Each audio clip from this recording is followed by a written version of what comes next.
வணக்கம். விடுதலை ராஜேந்திரன். காஞ்சிபுரம் வரதராஜ சுவாமி கோயிலில் 5 நாளாக ஒரு யுத்தம் நடந்துகிட்டு இருக்கு. வடகலை பிரிவுக்கும் தென்கலை பிரிவுக்கும் 2 பேரும் ஐயங்கார் வகுப்பை சேர்ந்தவர்கள் தான். இந்த பிரம்மோற்சவம் வந்துட்டாலே ஒவ்வொரு வருஷமும் இந்த பிரச்சனை தொடர்ந்துகிட்டே இருக்கு. இந்த சட்டை இல்லாமல் வெற்று உடம்புகளோட இவங்கெல்லாம் அடிதடி சண்டையை போட்டிருக்கிற வீடியோவில் பார்க்குறப்ப ஏதோ ஒரு பாக்ஸிங் யுத்தம் நடக்கிற மாதிரி தான் தெரியுது. எதுக்காக இந்த சண்டையை இவங்க போட்டுருக்குறாங்க, தென்கலைக்கும் வடகலைக்கும் என்ன சண்டை நடந்துகிட்டு இருக்கு அப்படிங்கிறத பற்றிலாம் பல யூடியூப்களில் இன்றைக்கு நிறைய வாதங்கள் நடந்துகிட்டு இருக்கு. வடகலை பிரிவையும் தென்கலை பிரிவினையும் ஒன்றா வச்சு சன் நியூஸில் ஒரு நிகழ்ச்சி ஒன்று நேற்று முந்தாரம் ஒளிபரப்பினாங்க. அதில் 2 பிரிவினரோட என்ன சொல்கிறாங்கன்னா, வடகலை அப்படிங்கிறது வேதத்தின் அடிப்படையாக கொண்ட பாடல்களை பாட வேண்டும், சமஸ்கிருதத்தை பாட வேண்டும் சொல்லுது. தென்கலை ஆழ்வார்கள் தமிழில் பாடிய பிரபந்தங்களை பாட வேண்டும் அப்படின்னு சொல்லுது.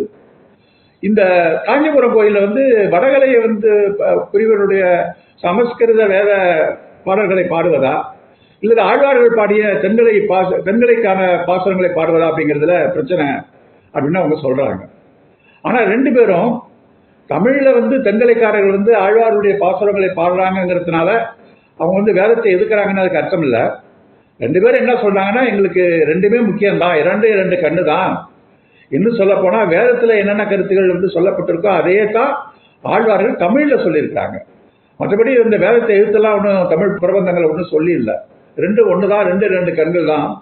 ஆனால் எதுக்கு முன்னுரிமை அப்படிங்கிறதுலாம் எங்களுக்குள்ள ஒரு ஈகோ இருந்துகிட்டு இருக்கு, ஈகோ பிரச்சனை தான் அது அப்படின்னு சொல்றாங்க.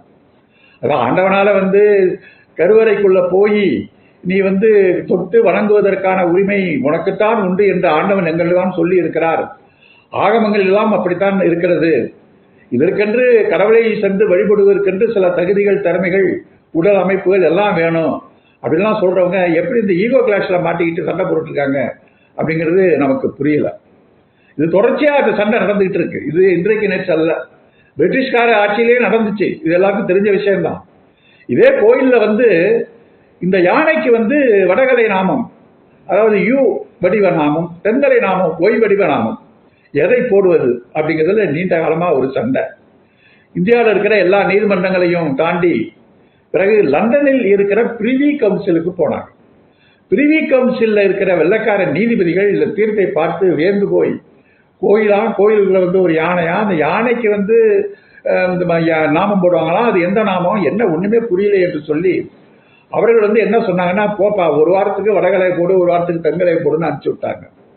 அது தொடர்ச்சியாக அந்த வழக்கு சென்னை உயர்நீதிமன்றத்தில் 2010 ஒரு வழக்கு வந்தது. மணவாள மாமுனி இவர் தென்கலை உருவாக்கியவர் என்று சொல்லப்படுகிறாங்க. அவர் விக்கிரமா இருக்கிறார் இந்த கோயிலில். அவர் வீதி விழா கொண்டு வரதுக்கு உற்சவமாக கொண்டு வருவாங்க. அப்போ எப்போ அவரை கொண்டு வர்றது வீதி விழாவா அப்படின்னு சொல்லி ஒரு சண்டை நடந்துச்சு. அப்போ வடகலைக்காரவங்கெல்லாம் என்ன சொன்னாங்கன்னா, மூல நட்சத்திரத்தில் தான் அவரை அழைச்சிட்டு வரணும்னாங்க. தென்கலைக்காரங்க ரேவதி நட்சத்திரத்தில் அழைச்சிட்டு வரணும்னாங்க. இதுக்கு எங்கே போனாங்க? நீதிமன்றத்துக்கு போனாங்க, சென்னை உயர்நீதிமன்றத்தில்.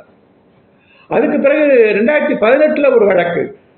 அப்போ தமிழ் ஆழ்வார் பாசுரங்களை முதலில் பாடுவதா இல்லை இந்த சமஸ்கிருத அந்த வேதங்களை முதலில் பாடுவதா, 2 பேரும் மாறி மாறி தடை வாங்கினாங்க.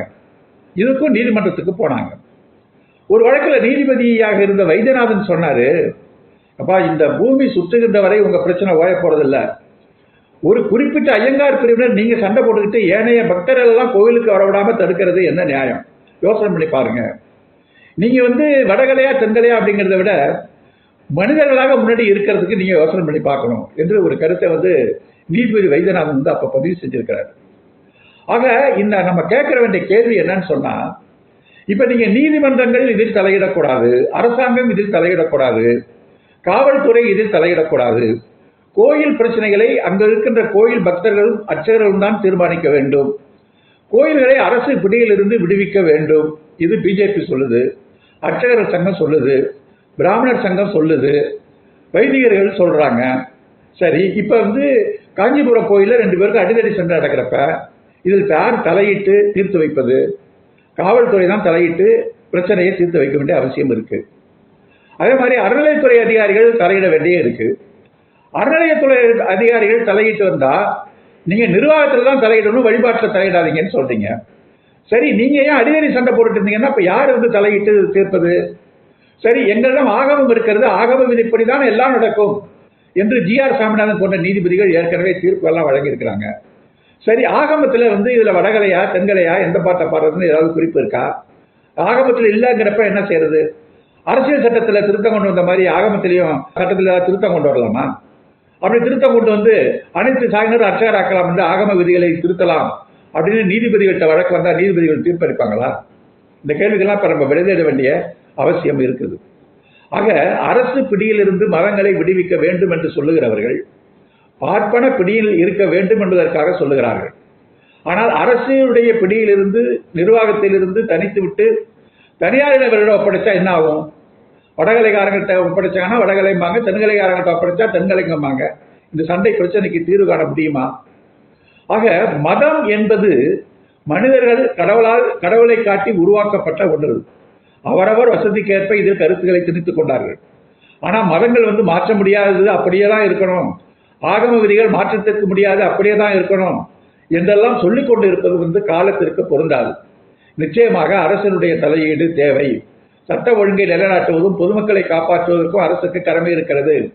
கோயில் சொத்துக்களை கொள்ளையடிப்பிலிருந்து தடுப்பதற்கு அரசுக்கு கடமை இருக்கிறது. ஐயங்கார்கள் சண்டையிட்டு ரோட்டிலே கட்டி புரண்டு உருண்டால் அதை தீர்த்து வைத்து நாட்டில் ஒரு அமைதியை உருவாக்குவதற்கு காவல்துறைக்கு உரிமை இருக்கிறது. பிரச்சனை என்று வந்தால் நீதிமன்றம் தலையிட்டு தீர்ப்பு சொல்வதற்கு நீதிமன்றத்திற்கும் உரிமை இருக்கிறது. ஆகவே கோயில்கள் என்பவைகள் அரசனுடைய பிடியிலிருந்து விடுவிக்க வேண்டும் என்று கூறுகிறவருடைய வாதத்தில் எந்த நியாயமும் இல்லை, நடைமுறைக்கும் சாத்தியமில்லை என்பதை இதற்கு பிறகாவது அவர்கள் உணர்ந்து கொள்ள வேண்டும். சிந்திப்போம். நன்றி, வணக்கம்.